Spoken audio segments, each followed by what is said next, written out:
ત્યાર પછી આપણે આગળ જોઈએ કે આગળનો વિડીયો સાંભળી તરત આ વિડીયો સાંભળજો. ઓકે, આગળ જોઈએ કે એકબીજા નિકટતમ હોવા જરૂરી છે જેથી સ્વપરાગનયન થઈ શકે. સમજ પડે છે? એટલે તાલમેલ થવો જરૂરી છે. કેટલીક વનસ્પતિ જેવી કે એક્ઝામ્પલ આપેલા છે આપણને વાયોલા, અબૂટી અને કોમેલિનામાં શું જોવા મળે છે? બે પ્રકારના પુષ્પ જોવા મળે છે. એક હવાઈ પુષ્પો અને બીજા હોય છે સંવૃત્ત પુષ્પો. સમજ પડે છે? હવાઈ પુષ્પો અને સંવૃત્ત પુષ્પ. હવે એમાં હવાઈ પુષ્પમાં શું કીધું છે કે જે અન્ય જાતિઓમાં જોવા મળતા પુષ્પો જેવા જ હોય છે તેમના પરાગાશય અને પુષ્પાસન કેવા હોય છે? ખુલ્લા. પરાગાશય એટલે કે એ કેવા હોય છે? હવાઈ પુષ્પો દ્વિલિંગી. ઓકે, એટલે કે પરાગાસન પણ ધરાવે છે અને પરાગાશય પણ ધરાવે છે. Okay, sorry. અને પુષ્પાસન પણ ધરાવે છે અને જે ખુલ્લા હોય છે. જ્યારે બીજું છે એમની અંદર આપણને જોવા મળે છે સંવૃત્ત પુષ્પ કે જે ક્યારેય ખીલતા નથી. હવે તમે મને કહો કે ખીલતા નથી તે પુષ્પ અને આ બંનેમાં મતલબ શું કંઈક તો એવો હશે કે જે પરાગનયનને મતલબ એ કરતું હશે. સમજ પડે છે? પરાગનયન સાથે કંઈક તો કનેક્શન હશે. હવે સંવૃત્ત પુષ્પ ખીલતા જ નથી તો એની અંદર મતલબ એમાંથી કંઈ ફળ કે એવું કંઈ ખીલવાનું કે મતલબ આપણને પરાગનયન શેમાં મદદ કરે છે? તો કે પરાગનયન એ ફલનમાં મદદ કરે છે. બરાબર છે? ફલનમાં એ આપણને મદદ કરે છે. તો ફલનની અંદર એવું શું કે ખીલવા જરૂરી છે કે ના ખીલવા જોઈએ? એનાથી કંઈ પોસિબિલિટી ખરી? સંવૃત્ત પુષ્પની વાત કરીએ સૌથી પહેલાં. સંવૃત્ત પુષ્પ પહેલું તો શું ખીલતા જ નથી. બરાબર છે? એ ખીલતા નથી એનો મતલબ એવો નથી કે એની અંદર પરાગાશય અને પરાગાસન એટલે કે સ્ત્રીકેસર અને પુંકેસર કે જેની અંદર પુંકેસર શું થાય છે? ફાટે છે ખરું, પોતાની પરાગરજ પણ મુક્ત કરે છે પરંતુ એ પરાગરજ સીધી ક્યાં પડે? પોતાના જ સ્ત્રીકેસર પર. હવે ખીલતું જ નથી. હવે આ વસ્તુ હાથમાં હું ભરું છું, ઘણું બધું ભરીને હલાવ્યું, કોઈ બી વસ્તુ બહાર પડશે ના, અંદર ને અંદર એ ફર્યા કરશે. બસ તો એવી જ રીતના શું થાય છે? સંવૃત્ત પુષ્પની અંદર પણ શું જોવા મળે છે આપણને? સંવૃત્ત પુષ્પમાં પણ શું જોવા મળે છે કે પુષ્પ ખીલતા નથી પરંતુ અંદર ને અંદર એમનું શું થઈ જાય છે? ફલન થઈ જાય છે. એ એની શું છે? એ એની ખાસિયત છે. બરાબર છે? આવા પુષ્પમાં પરાગાશય અને પરાગાસન એકબીજાની ખૂબ નજીક હોય છે. જ્યારે પુષ્પકલિકામાં પરાગાશયનું સ્ફોટન થાય છે ત્યારે પરાગરજ પરાગનયન માટે પરાગાસનના સંપર્કમાં આવે છે અને આમ શું જોવા મળે છે? એમાં સફળ પરાગનયન. સમજ પડી? શું જોવા મળે છે? એમની અંદર સફળ પરાગનયન જોવા મળે છે. હવે આપણે આગળ જઈએ.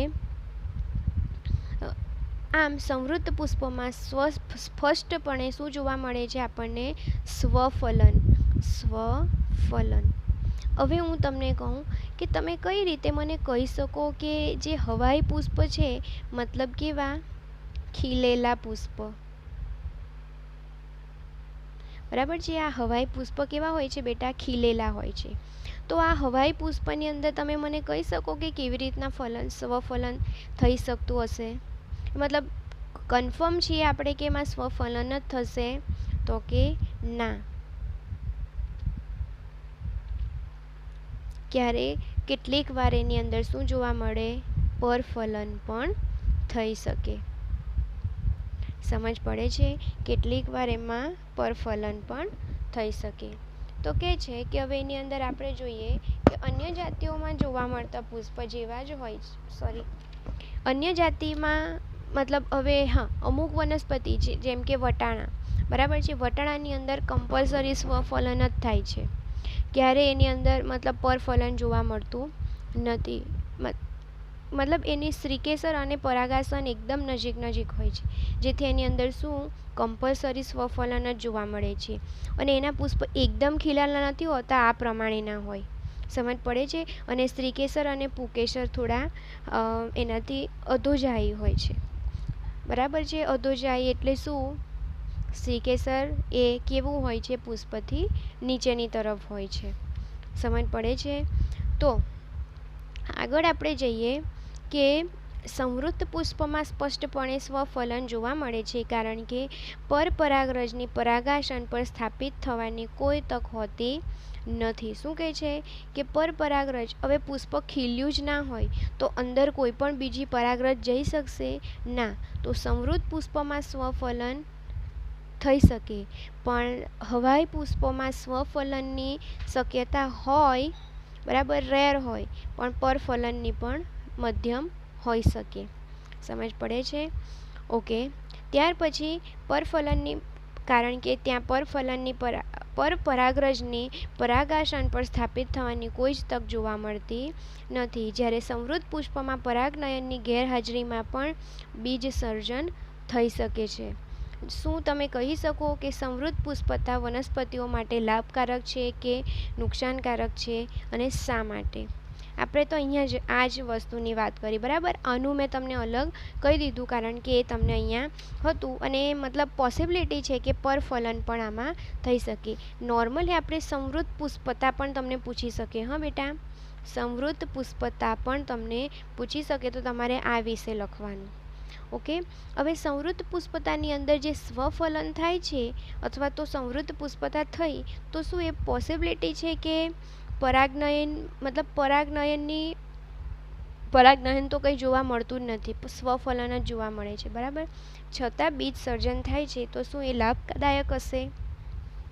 તો જો મતલબ એ ડિફિકલ્ટ કન્ડિશનમાં હશે તો એ કેવું હશે? લાભકારક. બરાબર છે. પણ જો એ ડિફિકલ્ટ કન્ડિશનમાં નહીં હોય તો એની અંદર આપણને જનીનિક વિવિધતા જોવા મળશે નહીં. બરાબર છે. એની અંદર આપણને જનીનિક વિવિધતા જોવા મળતી નથી. જ્યારે પરફલનમાં આપણને જનીનિક વિવિધતા જોવા મળે છે. ક્લિયર? અહીંયા સુધી પરફલન અને સ્વફલનમાં શું પોસિબિલિટી છે ખબર પડી તમને? ઓકે. ત્યાર પછી હવે આપણે આગળ જઈએ છીએ. તમને આપેલું છે નુકસાનકારક છે, અને જો હા તો એ લાભકારક હોઈ શકે, અને આ વસ્તુથી આપણા માટે લાભકારક હોઈ શકે. ક્યારે હશે બેટા? અને નુકસાનકારક હોઈ શકે. અને જો એ લાભકારક છે તો કઈ કન્ડિશનમાં? જો એક્સ્ટ્રીમ કન્ડિશનમાં સંવૃત્ત પુષ્પ હોઈ શકે તો પોસિબિલિટી છે કે આપણને લાભ કરશે. કારણ કે આના લાભ શા માટે કરશે? કારણ કે સ્વફલન થશે. સ્વફલન પછી આપણને ફળ મળશે, અને એ ફળમાંથી આપણે એની નવી જાતિ ઉગાડી શકીશું, એના બીજમાંથી, ફળના બીજમાંથી. પરંતુ જો એ કન્ટિન્યુ એની અંદર સ્વફલન થયા કરશે તો એની કોઈ વસ્તુ સામે મતલબ ડિફેક્ટ, મતલબ શું કે એની જે સ્ટેબિલિટી છે, બરાબર છે, જનીનિક વિવિધતા તો જોવા મળશે જ નહીં, બરાબર છે. પણ ધીરે ધીરે શું થતું જશે? પેલું શું કે એ કોઈ બી વસ્તુ સામે પોતાની સ્ટ્રેન્થ ના બતાવી શકે. ઓકે. તો એના માટે એ નુકસાનકારક હોઈ શકે. એની મતલબ ઇમ્યુનિટી, મતલબ પોતાની એની જે કોઈ બી જીવાણુ પ્રત્યેની જે હાર્મ કરવાની ક્ષમતા છે એની ઓછી થઈ જાય. સમજ પડે છે? કોઈ બી વસ્તુ એક ધારી એની અંદર આવ્યા કરે, કેમ કે એના જનીન હવે એ જ વસ્તુથી ટેવાઈ જશે. સમજ પડે છે? એટલે કોઈ વસ્તુને એ સામે ફાઇટ નહીં આપી શકે જીવાણુ સામે. તો એ પ્રમાણે એની જનીનિક વિવિધતા જોવા મળશે નહીં, અને કોઈક વાર એની અંદર નુકસાનકારક હોઈ શકે છે. ઓકે. ત્યાર પછી એક ઇમ્પોર્ટન્ટ ટોપિક છે, મોસ્ટ આઈએમપી ટોપિક છે આ જ થિયરીમાં, આટલો એક જ, એ છે સેકન્ડ ગેઇટેનોગેમી. ઓકે. એકદમ ધ્યાન આપજો એ ટોપિકમાં. હું તમને કહું છું વાંચું છું હું, બુકમાં જ ધ્યાન આપજો હમણાં એનસીઆરટીમાં. પરાગાશયમાંની પરાગરજનું તે જ વનસ્પતિના અન્ય પુષ્પના પરાગાસન પર સ્થાપિત થવાની ક્રિયા છે. જો કે ગેટેનોગેમી એ કાર્યાત્મક રીતે પરપરાગનયન છે, જેમાં પરાગવાહકો ભાગ લે છે.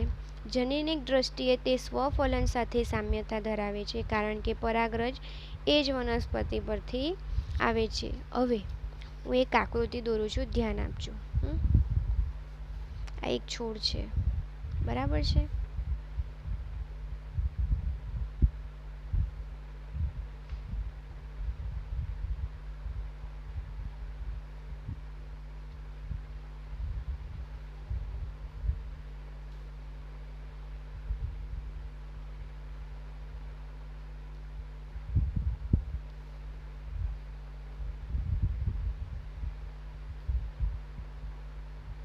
ઓકે, આ પુષ્પ છે. હવે પુષ્પ કેવા છે બેટા? દ્વિલિંગી. ઓકે, પુષ્પ છે દ્વિલિંગી. હવે બીજી વસ્તુ હું શું કહું છું તમને, કે હવે અહીંયાથી પરાગનયન થાય છે, બરાબર. તો શું થશે? હવે એક જ વનસ્પતિ છે, તો બધા જ પુષ્પ જેટલા ખીલ્યા છે એટલા પુષ્પની આંતરક્રિયા કેવી હશે? સ્ત્રીકેસર અને પુંકેસરની સેમ હશે. સમજ પડે છે? હવે અહીંયાથી પરાગરજ તૂટીને આ પુષ્પ પર બેઠી, તો આ શું થયું? સ્વફલન કે પરફલન? સમજ પડે છે? સ્વફલન થયું કે પરફલન થયું? મને કહો તો શું આવશે? શું થશે? એક્ઝેક્ટલી પરફલન. સમજ પડી? એટલે કે આને શું કહીશું? સોરી, પરફલન થયું, બરાબર છે. એટલે શું થશે? પરપરાગનયન. સમજ પડી? એ પરફલન થયું અને પરપરાગનયન થયું. પણ એમાં કોઈ જનીનિક વિવિધતા આવી? ના. તો કોઈ જનીનિક વિવિધતા જોવા મળતી નથી. તેથી ગેઇટેનોગેમી માટે શું સાચું થયું? ગેઇટેનોગેમી માટે શું સાચું થયું? અહીંયાથી પરાગરજ ક્યાં બેસે છે? આ પુષ્પ પર. સમજ પડી? તો એ જોવાની કાર્યાત્મક દ્રષ્ટિએ પરફલન અથવા તો પરપરાગનયન થયું, અને જનીનિક વિવિધતાની દ્રષ્ટિએ શું થયું? એ સ્વફલન. તો ગેઇનેટોગેમી માટે આપણે શું કહી શકશું? કે કાર્યાત્મક રીતે પરપરાગનયન અને જનીનિક રીતે સ્વફલન. સમજ પડી? અને નીટ માટે મોસ્ટ આઈએમપી, જનીનિક રીતે ગેઇનેટોગેમીમાં શું જોવા મળે છે? પરફલન કે સ્વફલન, અથવા તો પરપરાગનયન કે સ્વપરાગનયન? તો શું આવે? જનીનિક રીતે સ્વફલન અથવા તો સ્વપરાગનયન. ઓકે, અને કાર્યાત્મક રીતે કહેતો પરપરાગનયન. ક્લિયર અહીંયા સુધી? બીજો થર્ડ લાસ્ટ ટોપિક છે પરવશ. બરાબર છે. તો એમાં શું થાય છે કે પરાગાશયમાંથી પરાગરજનું અન્ય વનસ્પતિના પરાગાસન પર સ્થાપન થવાની પ્રક્રિયાને શું કહેવામાં આવે છે? પરપરાગનયન અથવા તો પરવશ કહેવામાં આવે છે. તો શું કહે છે કે હવે પરપરાગનયન હંમેશા કોના દ્વારા થશે? કીટકો, પાણી, બરાબર છે, એના દ્વારા. તમને કીધું જ છે. આ એકમાત્ર એવા પ્રકારનું પરાગનયન છે જેમાં પરાગાસન પર જનીનિક ભિન્નતા ધરાવતી પરાગરજ સ્થાપિત થાય છે. એટલે ગેઇનેટોગેમીમાં નહીં, સ્વફલનમાં નહીં, બરાબર છે, સમૃદ્ધ પુષ્પમાં નહીં કે હવાઈ પુષ્પમાં, આ બધામાં શું અન્ય જાતિની પરાગરજ જોવા મળતી નથી. જ્યારે હવાઈ પુષ્પ અને પરવશની અંદર પરપરાગનયન થવાથી થવાથી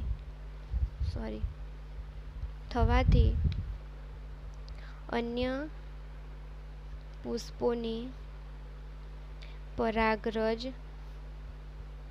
સ્થાપિત થાય છે. ક્લિયર અહીંયા સુધી? નેક્સ્ટ ટોપિક હવે આના પછી જોશું. તો પણ આમાં તમને હું કહી દઉં કે જનીનિક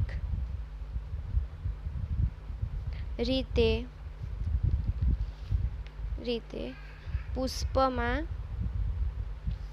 તેમજ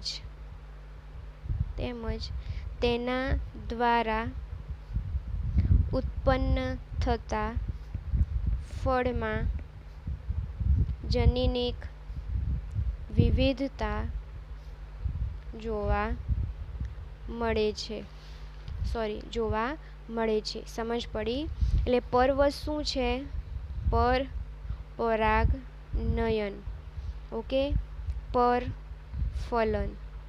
ક્લિયર? કીટકો દ્વારા થશે, અન્ય પુષ્પની પરાગરજ સ્થાપિત થાય છે અને જનીનિક રીતે પુષ્પમાં તેમજ તેના દ્વારા ઉત્પન્ન થતા ફળમાં જનીનિક વિવિધતા જોવા મળે છે. નેક્સ્ટ આપણો ટોપિક છે વાહકો માટેનો. બરાબર, એ નેક્સ્ટ જોશું.